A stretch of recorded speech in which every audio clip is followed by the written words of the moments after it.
All right, this is a little preview sections for volumes of known cross sections. Move my video. And then what I'm going to do is I'm going to find the multiplier. And this is kind of something, it's not in our textbook. It's kind of something that came up with the AP test years ago, probably close to 20 years now. And what they're saying is instead of spinning it like we have been, they're just telling us what the cross section is. They'll just name a shape, but that's the whole thing is the base. Instead of it spinning, it's just coming straight at you. So here's a square. When they say the cross section are squares, there's a bunch of squares coming out. So you got to visualize it in 3 dimensions. There's squares coming towards you. So obviously that one I cut to size to that one. Obviously this one might be the same height here, but the other ones would be smaller squares. So not every square is the same because this height's a little tiny. It'll come out, it's a square. All the sides are the same. So how do you find the volume of this thing? If you try to visualize it, you're like, oh, there's some big squares and small squares. It kind of goes into a shape. So, well, volume. Well, we know that volume is the integral of the area of the cross section. So all you have to do is find the area of that shape. So I did some shapes. The red matches that red. I know it's sideways and it's crooked, but I can't show you it going this way towards you. So I just made it as a bottom. I guess I could have made it on the left side or something like that. But whatever, there's a square. So I just put T and B for top minus bottom. So down here, it's top minus bottom. All right, then that's going to be the red. Now, all volume is the integral of the area of the cross section. So all I have to do is find the area of this.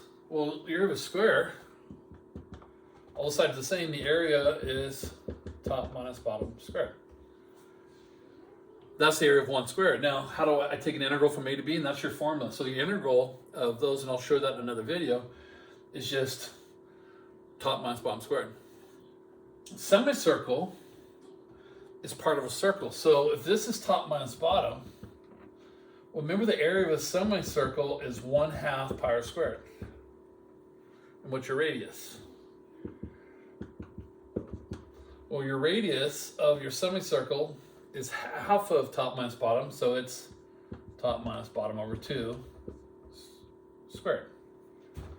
So my radius is half of top minus bottom, and my formula is 1/2 pi radius squared. So what I end up with is a pi over 8. 2 squared is 4 over top minus bottom squared. All right, now here's a semicircle. Little semicircle, little half a circle, and it's coming at you like this. And that's what we're doing. We're finding the volume of if everyone had a little semicircle. So far we know it's a pattern. We'll come back to that pattern. Equilateral triangle. Well, there's a formula for our area of an equilateral triangle.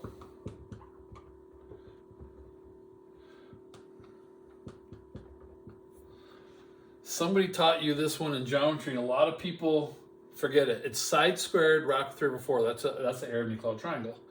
But there's other ways I could prove it. In class, I might show you multiple ways, but for right now, we'll just use side squared racked 3 over 4. Well, the side is top minus bottom.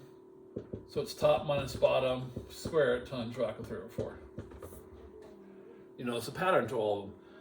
Every formula is just going to be top minus bottom squared, and then there's a different multiplier. So what we're going to learn, volumes of known cross section, in just a second here.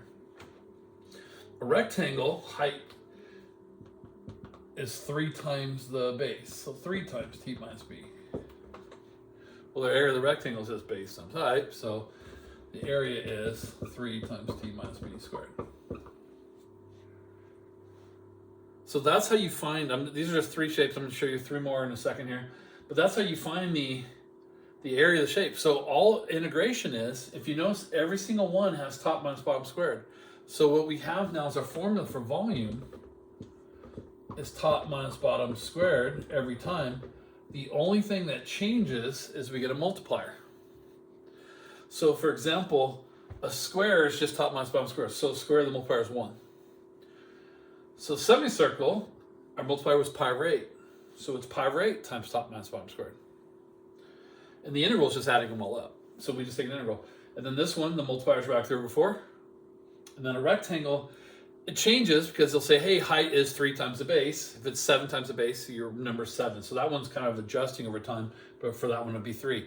So now we can write a formula. So if you want to memorize a formula, it's top minus bottom quantity squared, not top squared minus bottom squared like we had in rotating with the x. It's completely different. So this is your formula, and you just got to memorize the multiplier. So most students choose to memorize them, but I'm showing you how to find them if you forgot them, if you're not going to memorize them. So like, oh, I forgot the semicircle. You draw out the semicircle, find the area of it, and that's your formula. And that's where you get the pi over 8. All right? So the ratio of a semi, all these are based on square. All these shapes can come from a square, okay? So let me show you what, I didn't draw an equilateral triangle, so I'll show you the other shapes right now.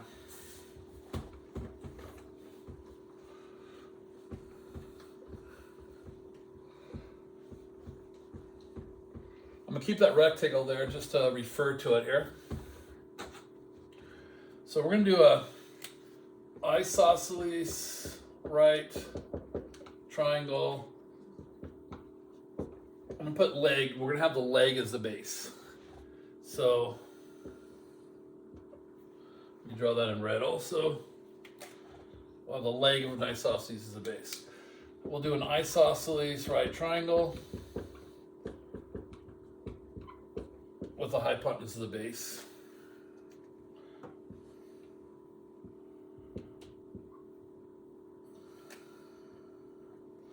All right, we'll do those two, and then we'll do it. There's a different style that they've asked this more often. They don't ask this rectangle anymore. They did it a long time ago. They do a rectangle.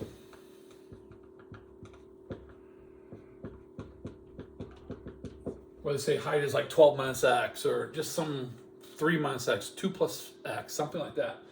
So let's just see what that would look like. So that rectangle, they're saying the height is 12 minus x. So what would the area of all these be? Well, I said this would be your top minus bottom, right? Well, in a 45, 45, 90, that's what isosceles, right? 45, 45, 90. These legs are the same. So the area of a triangle is 1/2 base times height, which is 1/2 top minus bottom squared. So again, I'm getting top minus bottom squared, just like I did the rest. The multiplier is going to be 1/2, okay? When the hypotenuse is the base, here's top minus bottom, you have to use your facts of a 45, 45, 90. Remember, these is 1, 1, radical 2. So if you multiply the legs times radical 2, you get the hypotenuse. So you divide the hypotenuse by radical 2, you get the legs.